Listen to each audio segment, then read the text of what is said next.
রামলার প্রাণ প্রতিষ্ঠার দিন সারা দেশের সাথে হাইলাকান্দিতেও উৎসাহ উদ্দীপনায় পালন করা হয়েছিল রামজেলার প্রাণ প্রতিষ্ঠা দিবস। কিন্তু রাতে কিছু দুষ্কৃতিকারীরা রাস্তায় ব্যবহার করা কিছু ফ্ল্যাগ ছিঁড়ে ফেলে দেয়, কিছুটা জ্বালিয়ে দেয়। তারই পরিপ্রেক্ষিতে হাইলাকান্দি জেলায় স্থানীয় লোকেরা আইনের দ্বারস্থ হন এবং আইন রক্ষকগণ পরিষ্কার ভাষায় জানান, অবিলম্বে দুষ্কৃতীদের গ্রেপ্তার করা হবে। এই ঘটনার পরিপ্রেক্ষিতে আগামী মঙ্গলবার হাইলাকান্দিতে যোগদান অনুষ্ঠান এবং রাম পূজার আয়োজন করা হয়েছে। এতে বরাক উপত্যকার ৩ জেলার সবাইকে আমন্ত্রণ জানিয়েছেন আয়োজকরা।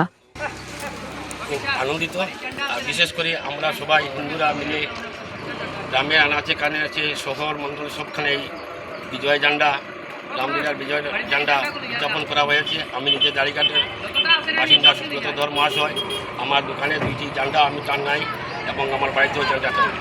কিন্তু সমস্ত দিন উদযাপন হওয়ার পরে আমি রাত্রে যখন আটটার সময় দোকান বন্ধ করে যাই, যাওয়ার পরে আমি রাত্রে তো গিয়ে 9টা সাড়ে 9টা অবধি ঘুমিয়ে পড়ি।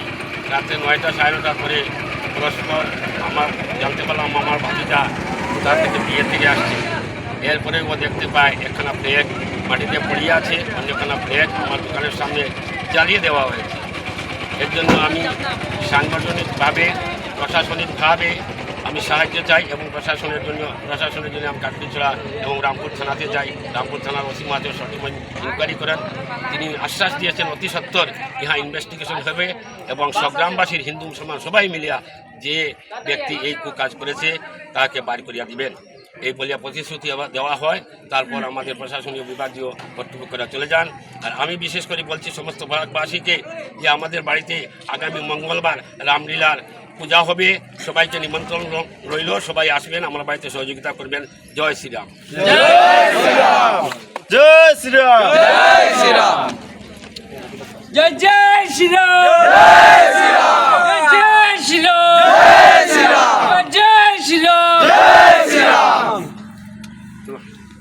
আজকে আমাদের এলাকার মণিপুরের বিষ্ণুদা এসেছেন আমাদের সাথে। তো আমরা আগামী মঙ্গলবার আমরা এক রামজির পূজা অনুষ্ঠান করেছি। তো আমরা সবাই মিলে একসাথে এসে এই পূজাটি সুন্দর করার জন্য চেষ্টা করব, আর সবার সহযোগিতা আমরা কামনা করি। আর বিশেষ কিছু বলছি না, আর মঙ্গলবারে সবার সাথে দেখা হলে অনেক গল্প হবে। সবাইকে নিমন্ত্রণ আমি জানিয়েছি। নমস্কার, জয় শ্রীরাম। এখানে রাত্রে ফ্ল্যাগ লাগানোর পরে যে ফ্ল্যাগ জ্বালানো হয়েছে এই দাঁড়িয়াঘাট জিপির মাঝে, এটা নিয়ে বহুত প্রত্যক্ষ দুঃখজনক কথা। আজকে এই জিপে প্রশাসন এখানে এসেছিলেন, প্রশাসনে বলেছে যে 24 ঘন্টার ভিতরে ধরে না হয় দূষিত। আমরা বহুত বড় যে পরিস্থিতি এখানে ধর্ণা হবে, রাস্তা জাম হবে, বহুত কিছু হবে, কেন আমাদের মনে আঘাত লেগেছে। আজকে আমাদের ফ্ল্যাগ জ্বালানো হয়েছে, এই ফ্ল্যাগের জ্বালানো মানে বহুত বড় জিনিস। আমাদের ফ্ল্যাগ জ্বালানো মোদিজি বলেছে মোদি প্রত্যেক করে ফ্ল্যাগ লাগানোর জন্য, প্রত্যেক জায়গায় ফ্ল্যাগ লাগানো। আজ ফ্ল্যাগ লাগানো হয়েছে, মানে ফ্ল্যাগ আমাদের এখানে আজকে যে দূষিকাত আছে যা জ্বলিয়েছে, এই আমাদের দূষিকাতকে আমরা লাগে। আমরা 24 ঘন্টার ভিতরে প্রশাসনের কাছে অনুরোধ করছি, যদি না ধরে এর পরিস্থিতি বহুত খারাপ হবে। এটা বলে আমি বলছি জয় শ্রীরাম।